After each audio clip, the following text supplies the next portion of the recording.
Chude Jidonwo, who is the host with Chude.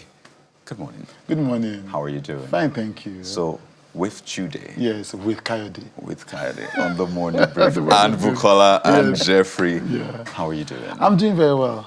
You're 40. Yes, for the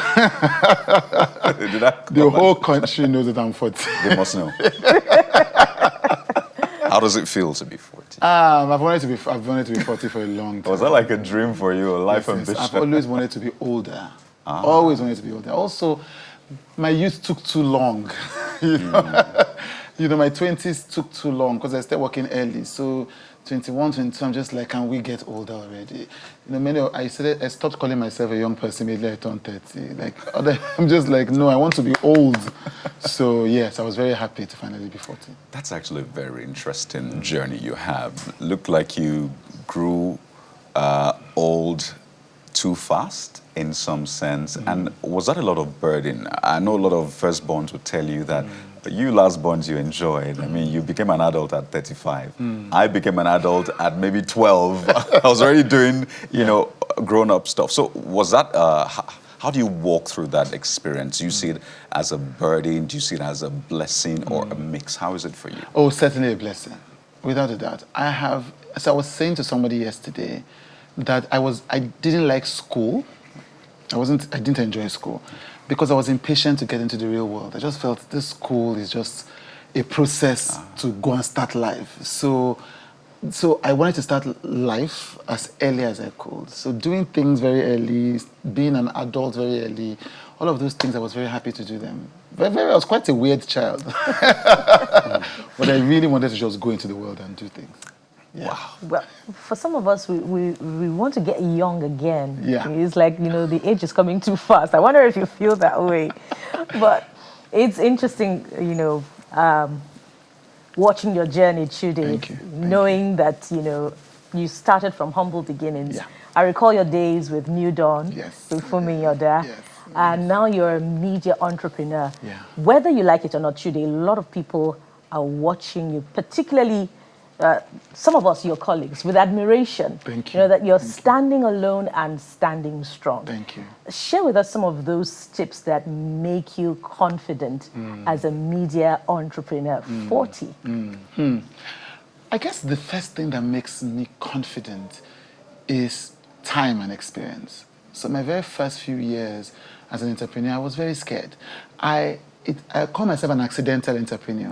Like I only became an entrepreneur because that was the only way to do the things I wanted to do.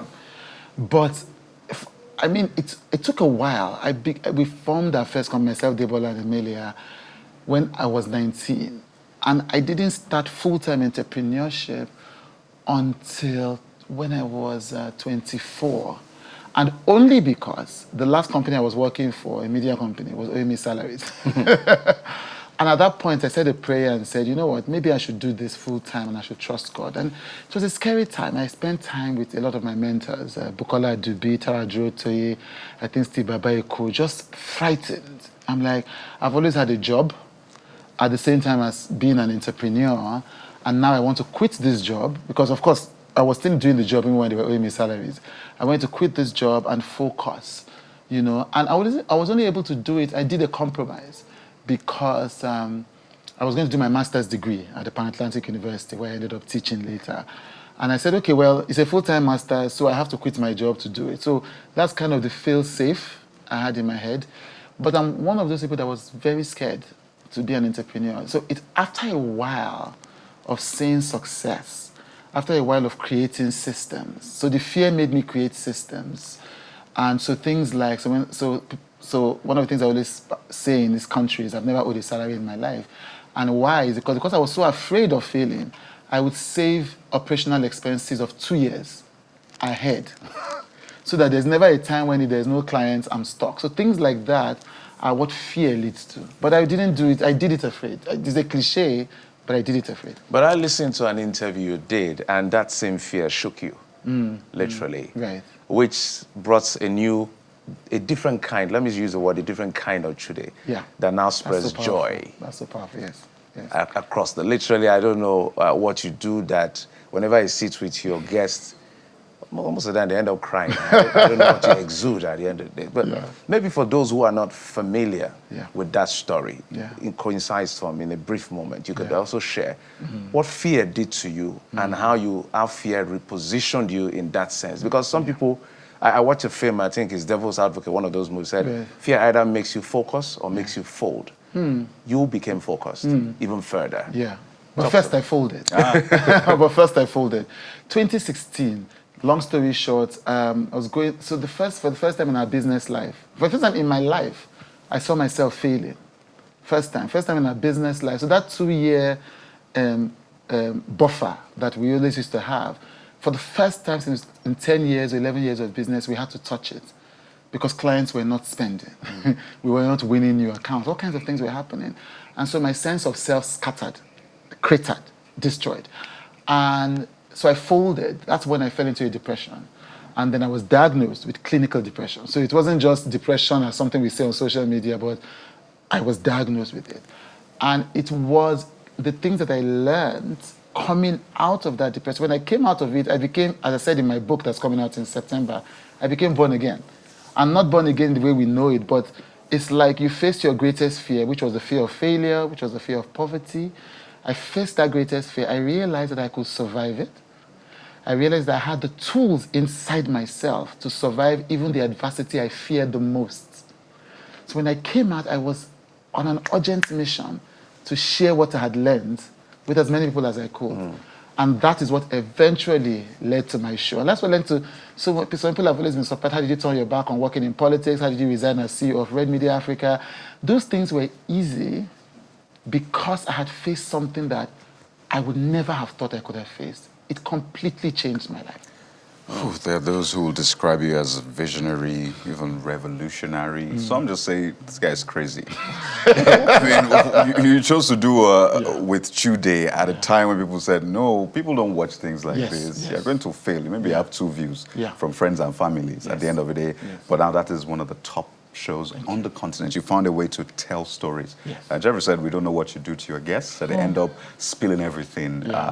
Maybe your vulnerability makes them see that, oh, I can be vulnerable with this person. And now you're doing another crazy thing. Yes. So what's going on exactly with Let me tell you. concert? I'm not sure I've seen that before. I've not seen it here before. So do you see yourself as crazy sometimes? I do. Let me tell you, I woke up on Tuesday and I thought you were mad.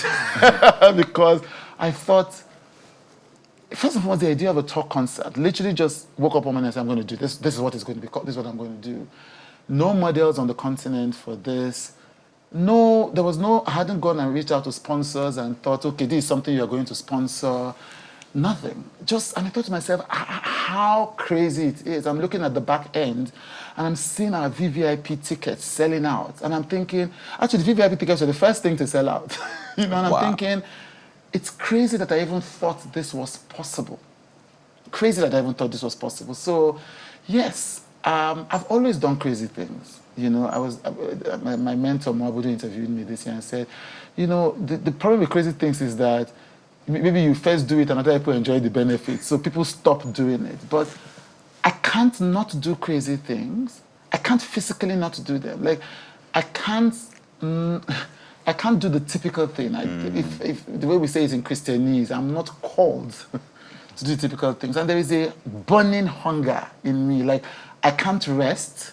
The last 4 years have been very difficult for me because we made a strategic decision to do nothing but with Chude. I said no to interviews. I said no to book deals. I said no to events. I said no to speaking opportunities because we said for 5 years, we just focused on Chude. That was the most difficult 5 years of my life because ideas were popping in my head. I want to do this, I want to do that, I want to do that. And we said we're not going to go outside Nigeria for 5 years. All our content was going to be Nigerian. I wanted to build a deep connection with the Nigerian audience. I want to understand why they buy, how they buy. I didn't just want to depend on sponsors, on patronage. I wanted to understand the audience. Difficult because my head. And so once I got the release in my spirit to do these events, I'm like, I was sorry, Elijah. And so that song, that popular song. So I've always, and with Chude Life has been burning in my spirit since 2020. I watched Oprah do her Life Vision 2020 tour. And I said, I want to do this on the continent. I want to do this on the continent. And I decided to do it. You're indeed crazy, Chude. I am. Because you can think of a music concert, you can Yes. think of a theater concert, Yes. Comedy. yeah, Yes. Broadway, Yes. but a talk concert. The promoters are like, let's make this music based. I'm like, if we're making it music based, then we are doing what everybody else is doing. I might as well fund their show. Crazy. So Jeffrey has touched on it, Kade has touched on it. I wonder if it is that crazy part of you or another maverick part of you that makes your guests feel the beans whenever they're talking with you, that makes them cry. I mean, I believe you've also cried with your guests Yes, I have. Yes, I on have. your show. Yes, I have. Talk to us about that part of you that makes your guests just become human, And should even we though the bring cameras are tissues on. for the talk concerts? I think people should certainly bring tissues to that talk concert. Like, they should just bring it for this Sunday, April 27. I can imagine how emotional it's going to be. I was rehearsing yesterday we have an orchestra, you know, and I was shedding tears, you know, and I was discussing with one of the guests doing our promo, and we're already shedding tears. I'm like, wait, we are just recording promo. You're already crying. What's going to happen on Sunday? Now, of course, you're my colleague. Charles is my home, so you know this, that I was hosting Robin Mines. And one day, I don't know who was interviewed, I think it was Two-Face Idibia. For some reason, he's stuck in my head. And I was prying into his life. And I didn't feel comfortable doing it. And it wasn't because I thought anything was wrong with, that's our job, you have to ask questions. But I thought, this is not what I'm called to do. And so I did something that was rare at the time, and I went and I called Ebuka Obiuchendu. I went to dinner with him, and I said, you know what, I think I should step down as host of Robin Mines. I think you should be the host of Robin Mines. I feel like it's another way I should show up on TV, but I don't know how yet. You know, and it was the right time for him. It was one of the best decisions I ever made in my life. And so when it came time to do with Chude, I knew. I wanted to ask those same questions, but I realized the difference was that I wanted it to speak to people's hearts and minds. I wanted to speak to their spirits. And so I tell people the same thing I was doing on Robin Mines, which is asking piercing questions, doing follow-up, but now the intention is different. And that's because I, as a person, I'm deeply curious about the human spirit. When I see a person, the first question that pops into my head is he happy? Is she happy? This is why I've not tweeted since 2021. I don't want to pretend like I'm a saint or I'm this thing, but it is what it is. I can't lie about it. And so I'm always that's why I don't go out a lot, because I'll be carrying people's emotions and energies around me. And so my show, I think that's what people sense on the show. I mean, it can sound like woo-woo, but it's spirit to spirit. I think they can sense that I genuinely am interested in the answers they are given.